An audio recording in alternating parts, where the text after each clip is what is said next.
You went hiking and found a bunch of pine cones, and now you're looking for a new cool project so you can use them? You are in luck because I have one.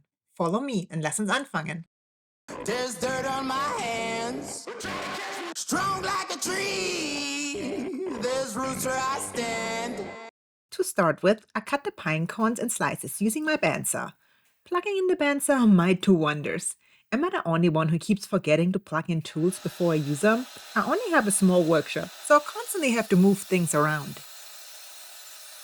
Try to get the blade in the middle of the cone, so all you cut is the middle part. Try to keep as many of the scones intact as possible. If you feel uncomfortable to go as close to the blade as I am, you can also use a small handsaw or even a Japanese pole saw. You might even be able to use two push blocks and hold a piece in the middle. But to each their own, whatever you feel most comfortable with. I had a small piece of redwood fence left. I will incorporate this piece to make it more interesting. I used my table saw to cut it in half.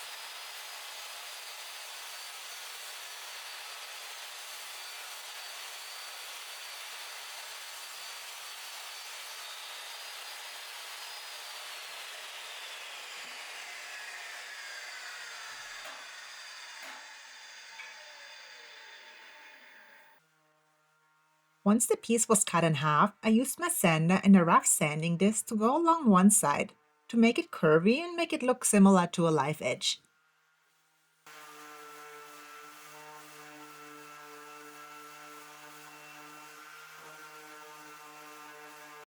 Then I took the pieces up to my crafts room to get ready to pour resin. To build a form, I usually use tuck tape, but I'm out of it. I've used silicone in the past for larger pieces, but I don't have time to wait for it to dry. Since this is a smaller pour, I will attempt to use hot glue. I hope this will give me enough strength to hold the pieces in place while the resin dries. So either it's gonna be a big mess, or it's gonna be a new ingenious way to build a form to pour resin. After applying the hot glue, I immediately put some pressure onto the piece. The hot glue will dry very fast, so you have to be quick working with it. Once everything was glued in place, I used the hot glue one more time to go around the outline of the piece to close any gaps. Once all was sealed, I used the pine cones and laid them out inside the two pieces of wood, like a pine cone river. I flipped the pieces upside down because I thought on the bottom side it had a nicer color. And then it was time to pour some resin. Like always, I'm using total boiled resin. This resin has a 1-to-1 ratio. Make sure you measure it correctly. And use a respirator or work in a well-ventilated area. And then it was time to mix, mix, mix. Mixing is a very important part here. If you don't combine the resin well, it will not dry. And you will end up with a sticky mess.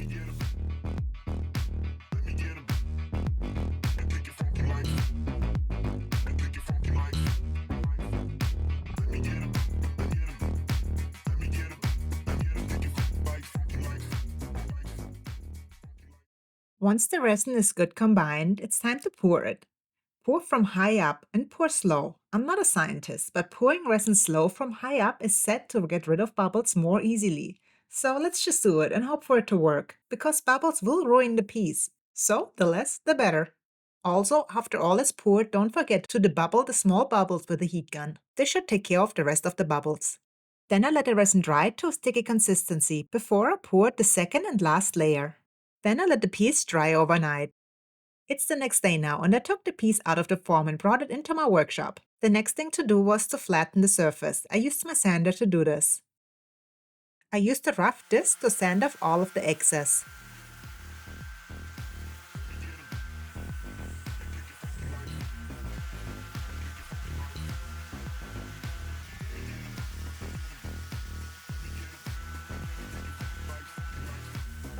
Alright, that shall be enough fun, because YouTube says women cannot have fun in the workshop. So, Micah, stop it. Be more grumpy. I used my Vectric software to design a simple text and cutout. I think I have not mentioned it yet, but we will be building a coffee drip, so you can easily brew coffee in a stylish way. After securing the piece onto the CNC machine, I loaded a file into the program and turned on the machine to start cutting the files. I started with the V-bit and carved the text first.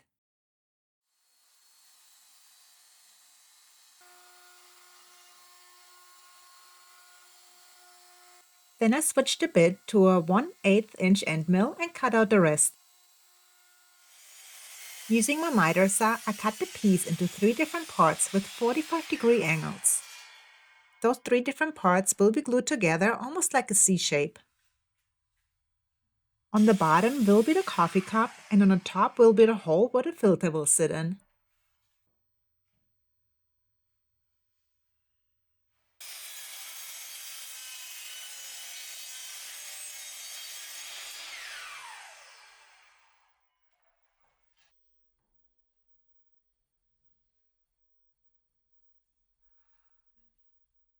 For the glue up, I'm using fast drying epoxy for the resin part and wood glue for the wood part. Also, in the next step, I will add splines to make sure the pieces won't break off ever. The epoxy will cure super fast with the use of an UV light.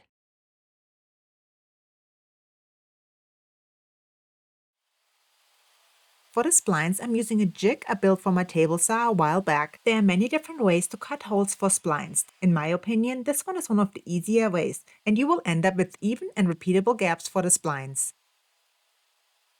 I always hang on to thinner strips of wood that I cut off bigger pieces during projects. Those pieces always come in handy when I use splines.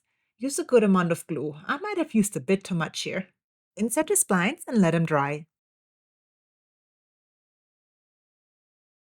And now the fun part begins. Let's cut off the excess pieces of the splines by using a Japanese hand pull saw.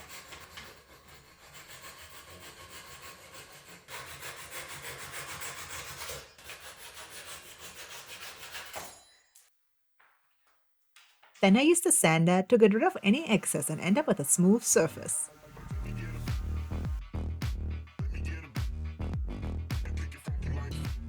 I wanted a different look for the sides, so I used my hand router to go over the edges to chamfer them and give them a more modern look. And I've been definitely slacking lately with the upkeep of the charging of the batteries. This one is empty yet again. Always stay on top of charging your batteries.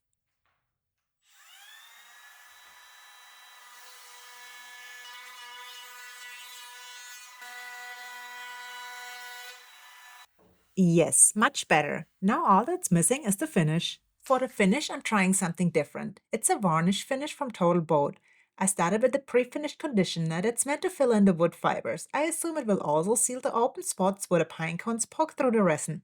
It will harden those before applying the final finish. And wir fertig! Now I will never run out of coffee. Well, I can still run out of coffee, but at least I will always have a way to brew it. While I do like tea, I'm definitely a coffee drinker. And I have to have my coffee in the morning to be in a good mood for the rest of the day. How do you feel about coffee? Do you like to drink it?